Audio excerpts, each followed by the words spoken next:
In power, there are two weapons sharper than the sword: uncertainty and desire. Closure is the death of both. If you grant others peace of mind, you disarm yourself. But if you leave them searching, doubting, and restless, you hold them in your grasp forever.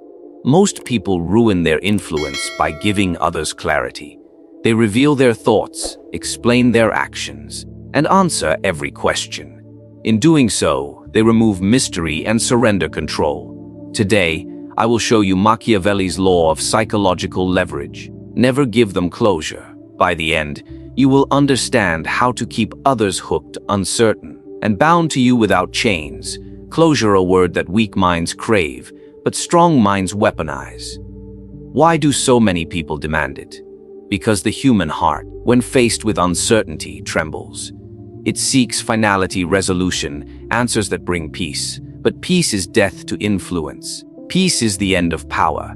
Think of it this way: when you explain yourself fully, when you tie every knot and satisfy every question, you hand them a completed story. They close the book. And what happens to a closed book? It is put back on the shelf, forgotten.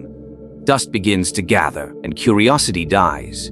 You, the author of their fascination, become irrelevant the moment you satisfy their hunger for closure. This is why closure kills power. It removes the very tension that makes people revolve around you. What binds them to you is not satisfaction, but dissatisfaction. It is the questions left unanswered, the mysteries unresolved, the half-truths left hanging in the air like smoke. These are the invisible chains that tie their thoughts back to you. Again and again, a man who grants closure surrenders leverage. A man who withholds it commands obsession. Imagine two lovers. One leaves without explanation. The other spends nights replaying every word, every glance, every silence, desperate to know the why.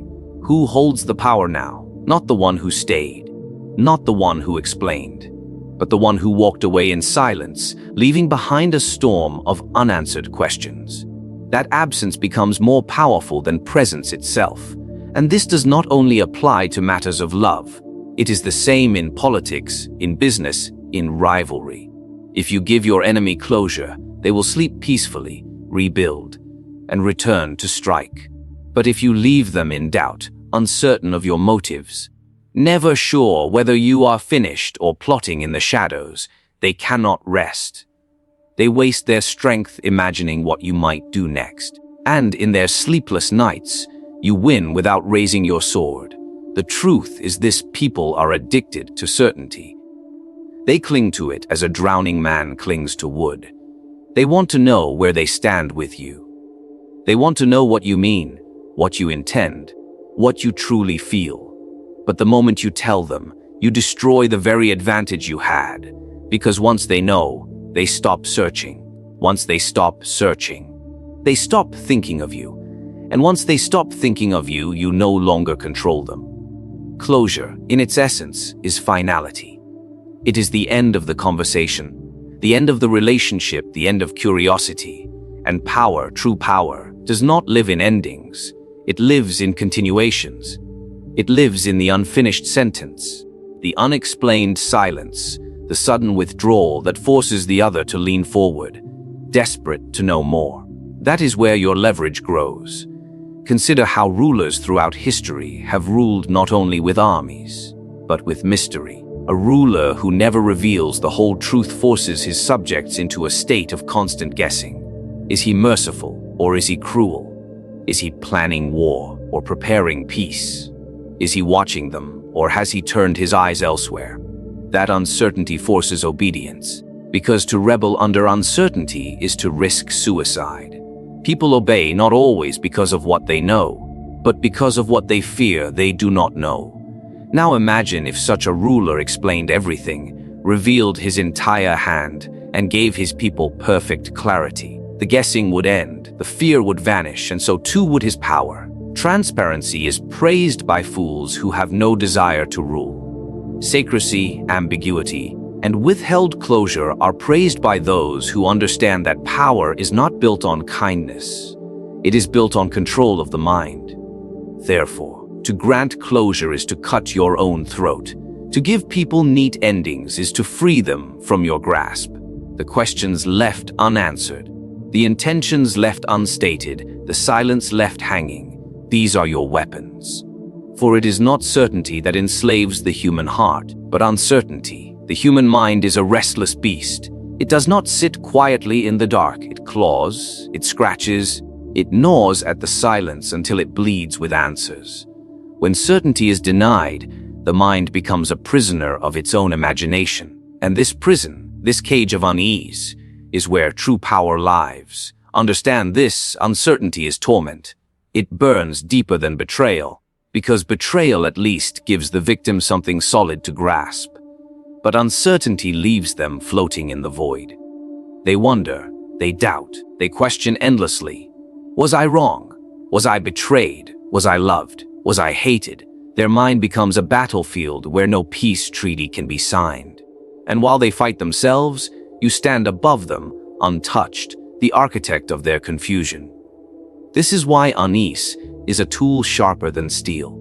It does not break bones, it breaks thoughts. It does not draw blood, it drains certainty. And the more a person tries to silence it, the louder it grows. They cannot escape you, because you live not in their presence, but in their doubts. Even in your absence, you dominate their inner world. That is the cruel genius of unease. Think of the lover who receives silence after a declaration of affection. Days turn into weeks, and still no answer comes. They replay every word, every moment, seeking meaning in shadows. They ask themselves, did I offend? Did I bore? Did they care at all? The unease festers, and with each passing day, their need for resolution grows into obsession. They wait for closure that never arrives. In truth, you no longer need to pursue them. They pursue you in their own mind, enslaved to an answer they will never receive. But this extends far beyond romance. In war, in politics, in business, the psychology of unease has toppled men stronger than swords could strike. A rival who is uncertain of your next move will waste his strength preparing for all possibilities. He will exhaust his armies, his gold, his spirit, trying to anticipate what you might do. And yet, because he cannot know, he cannot strike with precision. The fear of the unknown is heavier than the certainty of danger. A known threat can be faced. An unknown one keeps the heart racing at every shadow. Notice how enemies fear silence more than threats. If you tell them you will attack tomorrow, they can prepare. If you tell them you will spare them, they can relax. But if you say nothing, if you vanish, leaving them only with questions, then every sound in the night becomes a possible dagger, every whisper a potential betrayal. Unease does not rest. It does not let them sleep. It hollows them out from within. The human mind craves order, but unease denies it. It spins the wheel endlessly, searching for a conclusion that never arrives. And while they spin, they cannot move forward. Their strength is wasted in circles, their focus consumed by the storm you have planted. You do not need to fight them directly, for they fight themselves. And the longer they remain in this unease, the more their will erodes. They begin to submit, not out of respect, but out of exhaustion. Unease is also contagious. A single unanswered question spreads like poison through a group. If a leader falls silent, the soldiers beneath him whisper. If a ruler withholds his intentions, the court trembles in speculation. No one knows the truth, so all create their own version of it. Paranoia takes root. Distrust grows. Allies doubt allies. Friends suspect friends. The group fractures, not because you struck them, but because you left them in the fog of uncertainty. This is why the psychology of unease is a masterpiece of control. It is invisible, yet it binds stronger than iron. It is cruel, yet it requires no blade. And it leaves no scar, only obsession. A man can forget a wound once it heals, but he cannot forget a question that still haunts him. The wound of the body closes. The wound of unease remains open, bleeding thought after thought, until the mind itself kneels. Words are weapons, but silence is the blade that cuts deepest. Most men and women cannot endure it. They fear silence more than insults, more than anger, more even than open hostility. Why? Because words, no matter how sharp, provide clarity. Silence provides nothing, and in that nothingness, the mind begins to create its own horrors. Consider what happens when you suddenly withdraw from someone who craves your attention. Their mind races, searching for explanation. Did I do something wrong? Have they grown cold? Are they plotting against me? The silence does not answer. And because it does not answer, it becomes a mirror. In that mirror, they see not you, but their own insecurities, their own doubts, their own hidden fears staring back at them. This is the true power of silence. It forces others to speak to themselves, and they are often harsher judges than you could ever be. In the art of control, silence achieves what words cannot. A threat spoken loses strength because it is clear. Silence, however, lingers like smoke. It cannot be grasped, cannot be measured, cannot be dismissed. When you refuse to respond, when you withhold words, you leave others drowning in possibilities. Each possibility is a torment, and each torment tightens your grip. Imagine a ruler who confronts a traitor not with anger, not with punishment, but with silence. No decree, no verdict, no execution, just quiet observation. The traitor trembles, not knowing if death is coming tomorrow or mercy in disguise. That silence becomes more painful than chains. It eats away at him until he becomes his own executioner, broken long before the sword touches his neck. Silence is not weakness. The weak explain, the weak defend, the weak rush to fill the void because they cannot bear the weight of stillness. But the strong let the silence stretch, knowing that in that stretch lies their dominion. Each second of withheld speech is a rope tightening around the neck of the other. They beg for words, even harsh ones, because words give shape. Silence gives nothing but abyss. This law governs all forms of human interaction. In love, silence is the cruelest punishment, far greater than anger. Anger still shows investment. Anger still shows emotion. Silence shows indifference, or perhaps something even darker. A lover left in silence is not merely wounded. They are haunted. They question their worth. They question their place. They question the very memories they once held dear.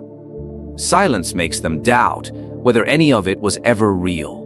That doubt becomes a poison they cannot spit out.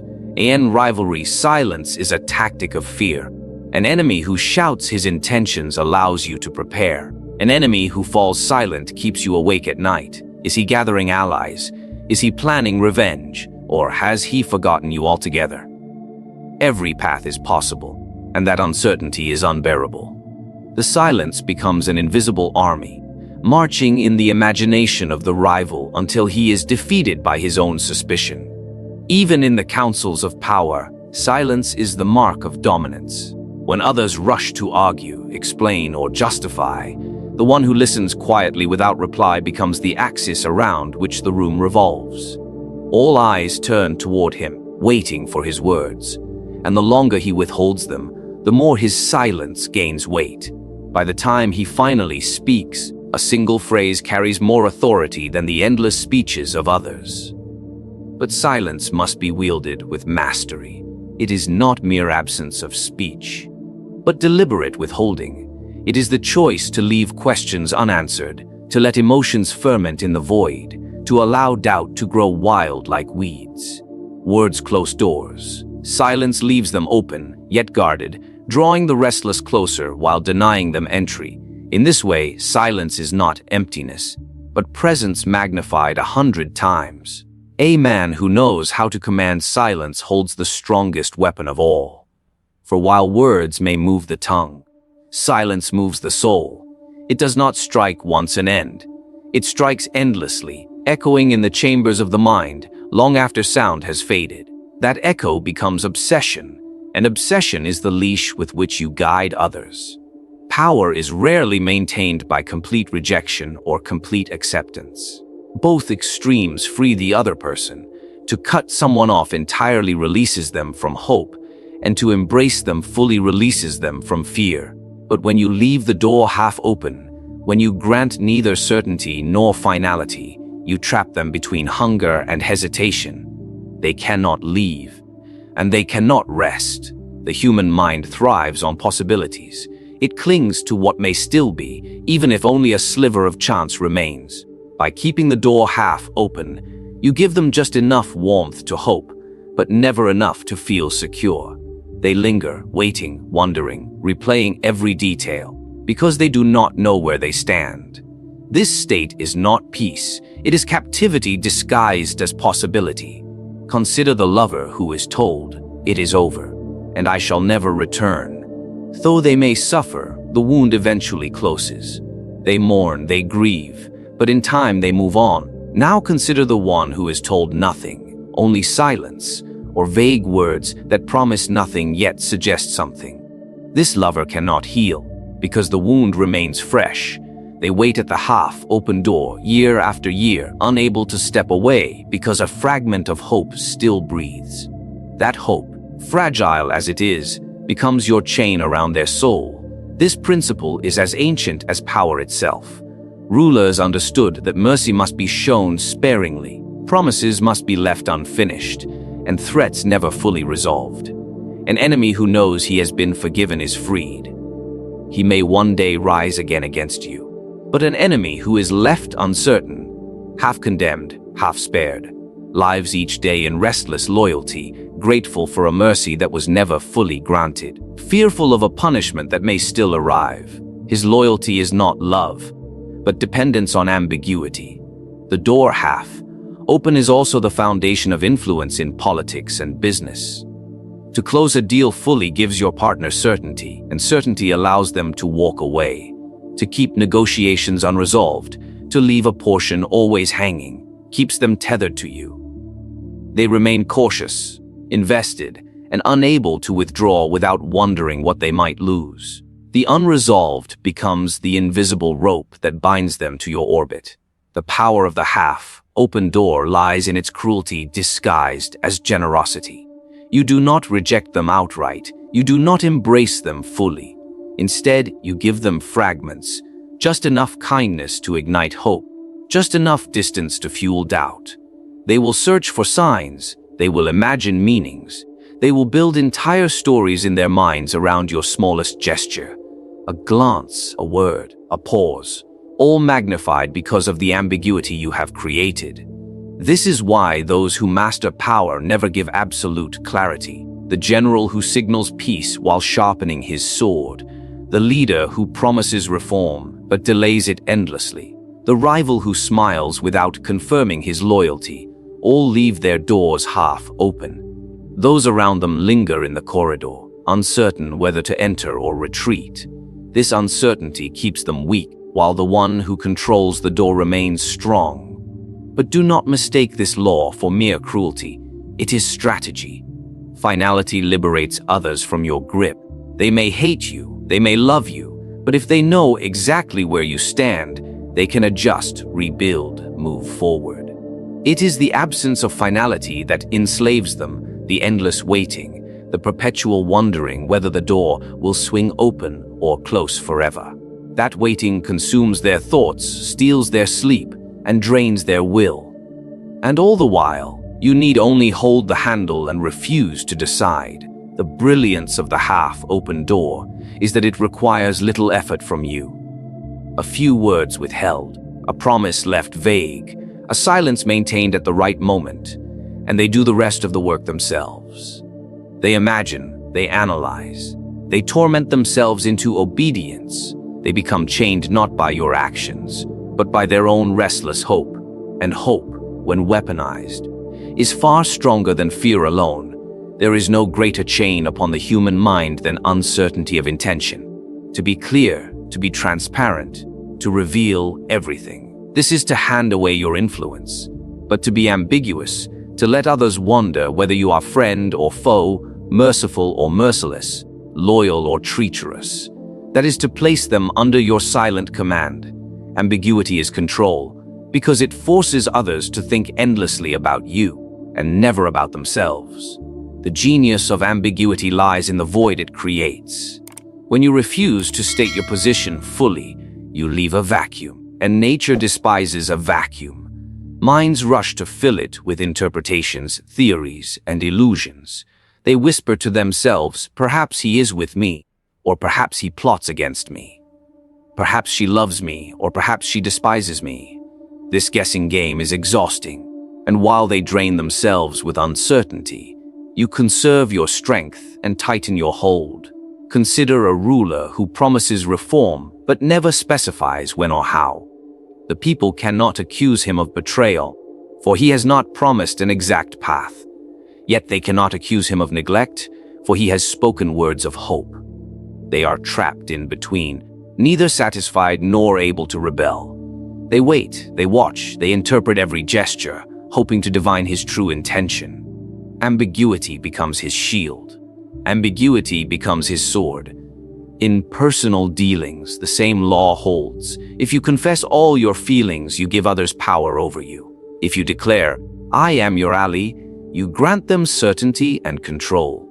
But if you speak in shadows, saying just enough to suggest loyalty while never confirming it, they cling to you more tightly, afraid of losing what they are not sure they even have. This is the paradox of ambiguity. The less you give, the more they chase. The power of ambiguity is most visible in rivalry. An enemy who knows your plan prepares with confidence. But an enemy who is left guessing wastes his strength on shadows. He spreads his forces too thin, builds defenses against attacks that may never come, and weakens himself in the process. By keeping your intentions hidden, you force him into a war with ghosts. And in a war with ghosts, he is already defeated. Because he cannot strike what he cannot see. Ambiguity also creates dependency. When people cannot clearly define your position, they constantly return to you, searching for hints, for signs, for clues. Every silence, every gesture, every pause in your speech becomes significant to them. They live in suspense, interpreting you as though you were scripture. In this way, you become the center of their mental universe. Not because you gave them certainty, but because you denied it. Those who despise ambiguity often reveal themselves too quickly, rushing to make their intentions known. They believe that clarity earns trust, but in truth, clarity breeds predictability, and predictability breeds weakness. When people know exactly what you will do, they can plan against you, they can walk away from you, they can dismiss you. But when they do not know, they hesitate. And hesitation is the seed of control.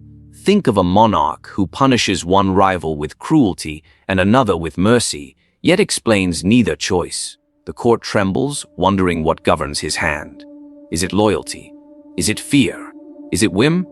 None can know, and because none can know, all tread carefully. His ambiguity makes him untouchable, for any step against him may trigger consequences they cannot predict. This is how ambiguity builds an aura of invincibility. Ambiguity also reshapes perception. If you say nothing, people will write your story for you. They will interpret your silence according to their desires or their fears. One man will believe you are his secret ally. Another will fear you as his hidden enemy. Without lifting a finger, you divide them, for each creates a different version of you in their minds. And while they argue over which version is true, the real you remains free, holding the strings. To control by ambiguity is to live not in the clarity of light, but in the shadows where men imagine monsters. And it is always their imagination, not your action, that destroys them. Ambiguity does not demand you to act. It demands you to withhold. It demands patience, restraint, and silence at the right moments. The weak rush to define themselves, the strong remain undefined, and in that undefined space, they become limitless. Closure is the comfort of the powerless. It is the balm sought by those who cannot endure uncertainty. The final word desired by those too weak to hold the silence in their chest. The strong have no need for closure, for they do not crave resolution. They create it. The weak beg for it, not realizing that in their begging, they hand over the strings of their mind to the one who withholds. Observe how ordinary people cling to final answers. They ask, "Why did you leave? What did I do wrong? Do you still care?" Do you still hate me? They want an explanation, not because the explanation changes anything, but because it soothes them. Closure is not about truth, it is about comfort. And comfort is the enemy of power. For when the heart is comforted, it no longer burns. When the mind finds peace, it no longer circles around you. Closure frees them from your grip. This is why the weak desire it, and why the strong must never give it. A man who demands closure after betrayal is already broken. He wishes to tie up the story neatly, so he can walk away in peace. But peace is release, and release means you have lost him. Far better to leave him without explanation, so that even in his hatred, he cannot forget you. Even in his anger, he is bound to you, because you left him with a question he cannot answer. The mind despises unfinished tales. It replays them endlessly, searching for meaning. And so long as the tale is unfinished, so long as the answer is withheld, you remain the ghost that haunts his thoughts. This principle is as true in the courts of power as it is in the chambers of love. A subject who knows why his ruler acts can plan accordingly. But a subject who does not know, who is left uncertain whether his loyalty is rewarded or his rebellion is punished, lives in constant submission to the ruler's silence. He fears that any action may be misinterpreted, that the ruler's mind is unknowable. Closure would free him to decide his path. Without closure, he remains suspended, cautious, obedient, bound not by chains of iron but by chains of doubt. Consider also the rival who strikes against you. If you confront him directly and declare, "This is why I oppose you, this is why I will destroy you," you give him the dignity of certainty. He can die with clarity, but if you strike without explanation, if you dismantle him silently and without confession, he will rot with the torment of never knowing why. He will ask himself, was I too bold? Was I too weak? Did I misjudge? He dies not once, but 1,000 times every day he revisits the mystery of his fall. Closure spares him. Denial of closure enslaves him. The weak beg for answers because answers make life easy. They can close one chapter and begin another. But you must understand, life is not chapters. It is a labyrinth, and power belongs to those who keep others wandering through it, searching for exits that do not exist. The one who denies closure forces others to circle endlessly, never finding peace, never moving on. They return to the same questions, again and again, until exhaustion turns to surrender. In love, it is the same. Lovers who receive closure heal. Lovers who do not remain chained to the memory of you. They replay every detail, searching for clues, imagining what they could have done differently. Their heart refuses to move forward because it is still held in the silence you left behind. The weak see cruelty in this. The strong see mastery. For the one who denies closure does not simply leave. He lives forever in the mind of the other. Closure is the language of the powerless. The plea of those who cannot endure tension, who cannot tolerate ambiguity, who cannot stomach the weight of silence. They beg for you to put their restless mind to sleep. But if you are wise, if you are ruthless, you will never grant them that sleep. You will keep them awake, restless, uncertain, and bound. For closure is not mercy, it is surrender, and the one who denies it rules. Power is not seized in a single stroke, nor held by mere strength. It is maintained in the shadows of the mind, where doubt, unease, silence, and ambiguity reign. To give closure is to release, to free, to grant peace, and peace is the enemy of control. Those who crave clarity seek comfort, but those who understand power deny it, and in doing so, they bind others more tightly than chains ever could. When you withhold closure, you create obsession. When you leave questions unanswered, you become unforgettable. When you speak in silence, you make others tremble louder than thunder. When you keep the door half open, you enslave them with hope. When you rule through ambiguity, you dominate their imagination. And when you refuse closure altogether, you prove yourself stronger than their need for peace. This is the law Machiavelli understood. The mind is more easily ruled than the body. The sword can conquer, but only for a moment. The refusal of closure conquers forever, because it leaves the heart restless, the mind circling, and the soul bound to you in endless pursuit of an answer that will never come. Remember this. Power is not found in what you give, but in what you withhold. To grant clarity is to surrender it. To deny closure is to rule with invisible chains, the kind no one can break.